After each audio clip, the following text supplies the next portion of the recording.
নারায়ণগঞ্জের রূপগঞ্জে ইব্রাহিম নামে কাঁচামাল ব্যবসায়ী ৭ বছরের শিশুকে ধর্ষণ করার অভিযোগ উঠেছে। বৃহস্পতিবার উপজেলার তারাব পৌরসভার রূপসী বাঘবাড়ি এলাকায় এ ঘটনা ঘটে। পরে স্থানীয়রা ধর্ষণকারীকে আটক করলে বাড়ির মালিক তানসেন ভুইয়া একই এলাকার রুবেল, সজীব ও পলিন ধর্ষণকারী ইব্রাহিমের বিষয়টি দেখছেন বলে দায়িত্ব নেন। পরে ধর্ষণকারী ইব্রাহিমের পক্ষ নিয়ে শিশুটির পরিবারকে হুমকিসহ এবং ৫,০০০ টাকা জরিমানা করে বিষয়টিকে ধামাচাপা দেওয়ার চেষ্টা করে। এ বিষয়ে সহকারী পুলিশ সুপার মেহেদী ইসলাম বিষয়টির সত্যতা নিশ্চিত করেন। শিশুটিকে উদ্ধার করে উন্নত চিকিৎসার জন্য তাকে ঢাকা মেডিকেল কলেজ হাসপাতালে পাঠানো হয়েছে। এই ঘটনায় জড়িতদের গ্রেপ্তারের অভিযান অব্যাহত রয়েছে। আমার স্ত্রীও গেছে গা, আসার পরে অন্যদিন তাও দুপুরে খাইতে আসি, আজকে খাইতেও আসিনি। তো ৫টা বাজে যখন আমি কাজের থেকে আসছি, আসার পরে বাসাতে অনেক দূর গেছে, যাইয়া আমার জড়াই ধরে কান্দতেছে। আরে কি হয়েছে কও? পোলাপান মানুষ তো মানে ভয় পাইছে, বুড়ো বুড়ো করে কি জানি কয়, এটি আমি বুঝি না।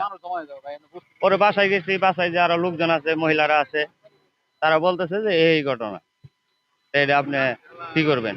আমি কি করবো তাহলে? বাড়ি আলারে জানাই, আমি যার বাড়িতে থাকি তারই তো জানাই, তুই আগে হ্যাঁ জানাই। পরে বাড়ি বলো কয় নামাজ পড়ে আমি যাম। নামাজ পড়ে গেছে, যাওয়ার পরে আরো ৩-৪ জন ছিল স্থানীয়, থাইকা তারা বিচার করলো, কিছু মায়ের মুখ দিছে। দেওয়ার পরে বললো যে ওনাকে ৫,০০০ টাকা দিয়ে দিও। আমি সঠিক বিচার চাই, আর কিছু চাই না, আমি টাকাও চাই না, কিছু চাই না। তো ভিকটিমকে উদ্ধার করেছি এটি জানার পরে, এবং সেটি টেস্টের জন্য এবং চিকিৎসার জন্য আমরা ঢাকা মেডিকেলে তাকে প্রেরণ করেছি।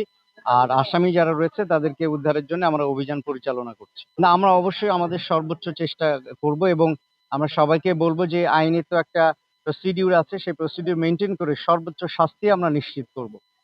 আপনারা দেখেছেন আমরা ভিকটিমকে উদ্ধার করে দ্রুত আমাদের পুলিশি গাড়ির মাধ্যমে ঢাকা মেডিকেলে প্রেরণ করেছি উন্নত চিকিৎসার জন্য।